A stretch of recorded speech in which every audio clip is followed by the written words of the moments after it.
You know that specific moment at the checkout, the restaurant, the shop, the online basket about to be confirmed, when the question is not whether the money exists, but which card to use, which points to accumulate, whether this qualifies for cash back. And you think about your own answer before any of that applies, which is that the money already exists. It was there before the purchase was considered, before the basket was assembled, before the table was booked. The transaction is simply the transfer of something that was already accounted for, not the beginning of an obligation that will arrive in a statement later. While across the counter, someone is optimizing the instrument, selecting the card with the best return on this category of spend, and not noticing that the optimization is happening inside a system that was designed to make the spending feel like less than it actually is. Here is what almost nobody calculates about paying with credit. The cashback is real. The points are real. The purchase protection is real. And none of them are the point. The point is that the instrument was designed carefully, expensively, with considerable research behind it to make the moment of payment feel like as little as possible. Not because this is incidental to how the product works, because it is the product. Every design choice in the modern credit card, the tap to pay, the stored credentials, the one-click checkout, the rewards that arrive as positive reinforcement, the statement that arrives weeks after the spending it documents, exists to reduce the psychological friction of the transaction, to make the moment of spending feel less like spending and more like participating in a system that is working for you. And it works. Study after study, across decades of consumer research, finds the same result. People spend more with credit than with cash, for the same goods, in the same context, by margins that consistently exceed whatever the rewards returned. The friction, it turns out, was doing something. The slight discomfort of handing over physical money, of watching the balance change immediately, of feeling the cost of the transaction in the moment it happens, that discomfort was a governor. It was slowing things down in ways that were inconvenient and also protective. Nobody at the card terminal mentions this when you tap. You only meet it later, in the quiet arithmetic of a month that cost more than the income that came in. Not because anything unusual happened, but because the usual happened with less resistance than it should have. There is a name for why paying with credit makes spending easier, and why that ease is not neutral.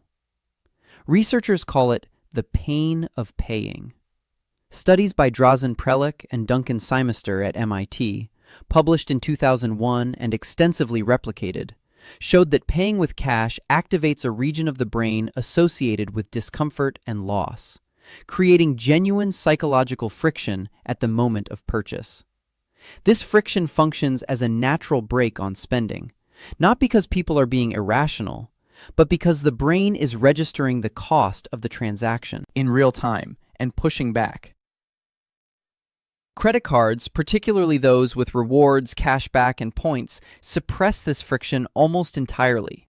The cost is deferred, abstracted, separated from the moment of pleasure that the purchase provides. The result, across decades of research, is the same. People spend more with credit than they would with the equivalent in cash, often significantly more, for the same purchases in the same contexts.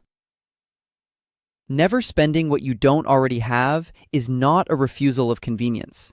It is a deliberate restoration of the friction the credit system removed, because that friction was never the problem. It was the protection. And the pain of paying disappears most completely inside a culture that stopped calling the credit card a debt instrument. For years, the social script has been consistent. Credit cards are not debt instruments. They are optimization tools. The cashback, the miles, the points, the purchase protection, these are not incidental features. They are the story. The person who pays cash is leaving money on the table. The person who refuses to use credit does not understand how the system works. Never spending what you don't already have is not financial naivety. It is the refusal to let a system that profits from spending be the architect of how much gets spent, to insist friction belongs in the transaction, not after it. And the data confirms what the friction already knew.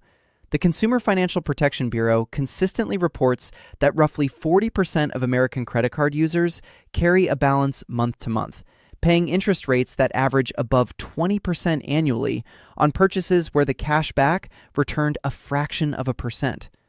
For this group, the optimization ran entirely in one direction. 3 forces. A brain that registers cash payments as loss and credit payments as almost nothing.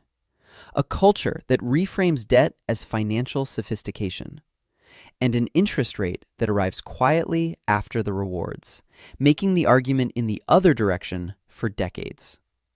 It was there the first large purchase made entirely with money that had been saved for it, not financed, not spread across months, not optimized for points. Just the transaction that completed a decision that had been made before the purchase was possible.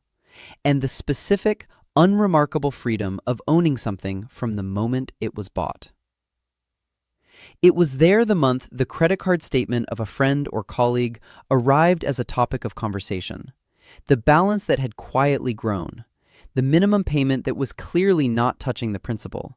The cashback that had been accumulated and was now earning 2% on a balance paying 24%, and the quiet recognition that the system had been working, just not in the direction that had been assumed. It was there, the ordinary Tuesday, at the checkout, groceries, something small, nothing remarkable, and the specific, minor awareness of handing over something real, something that registered immediately in the account and in the mind, something that confirmed the transaction in a way that a tap never quite does, and finding that the confirmation was part of the point, not an inconvenience to be engineered away in the next version of the payment system. It was there the specific moment of realizing that every purchase made in the last month had been decided before the month began, that nothing had been bought on the assumption that the money would be there when the statement arrived, only on the confirmation that it was already there when the decision was made, and the specific, quiet difference between those two positions, which turned out to be the entire difference. These are not people who don't have access to credit. Most of them have been approved for credit cards, offered financing, pre-qualified for loans they never took. The access was there. What was not there was the inclination to use it as the default instrument for purchases where the money already existed.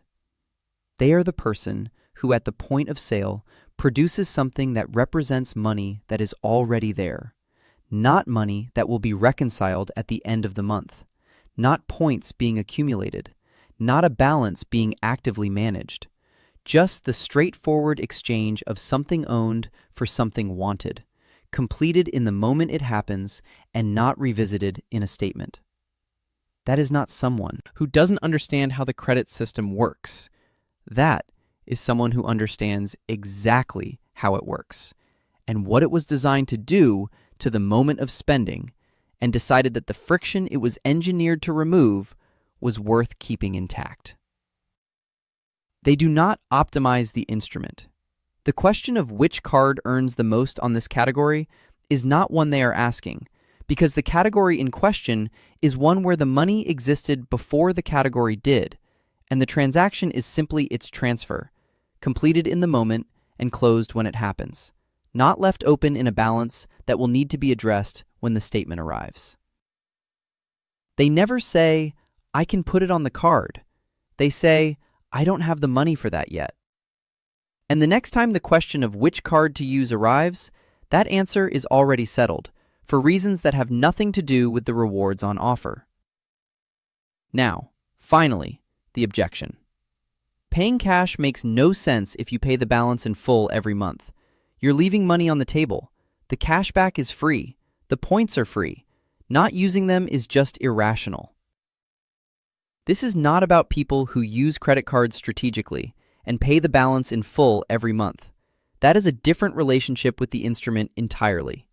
If the balance clears every month without exception, the instrument functions differently, and the argument for the rewards is real. This is about the specific default of reaching for credit before establishing whether the money exists. And the leaving money on the table argument carries less weight than it assumes. The research on pain of paying consistently shows that credit card users, including those who intend to pay in full, spend more than they would with the equivalent in cash. The friction that the reward system suppresses does not only affect people who carry balances, it affects the decision to spend in the first place. The people who never spend what they don't already have are not refusing a financial tool.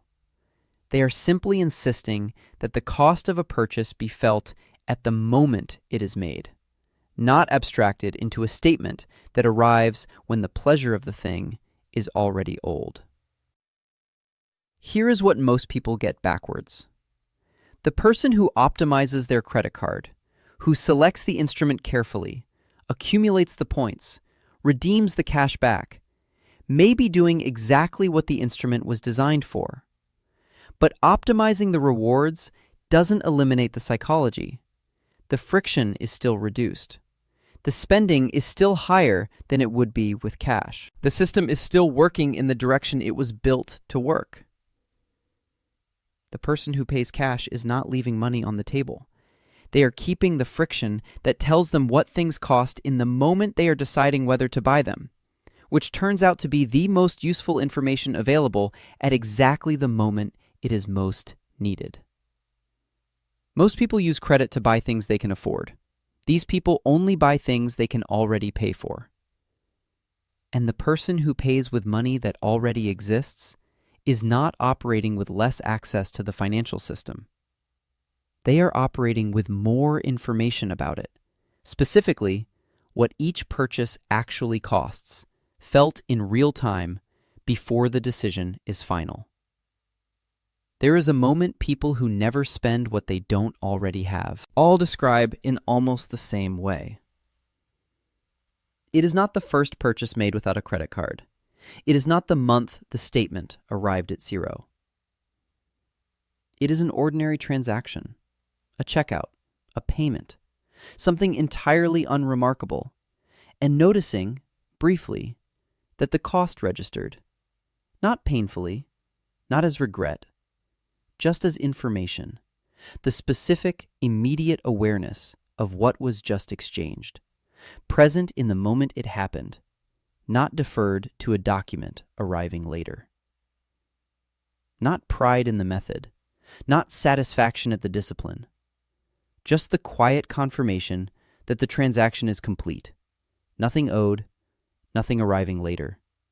The purchase existing now exactly as it will in a month, fully paid, fully owned. Not because credit is always wrong, because cash is always honest about what is available, what is exchanged, and whether the thing being bought is worth the cost. The cash was never the point. What having it before spending it said about everything else was. 10 years from now, nobody asks how many points you accumulated. They ask whether the things you bought were paid for, and whether that felt like a constraint or like the only way you ever wanted to do it. Do you only spend what you already have? And has anyone ever made you feel like that was the unsophisticated choice? Drop it below. We read every single one.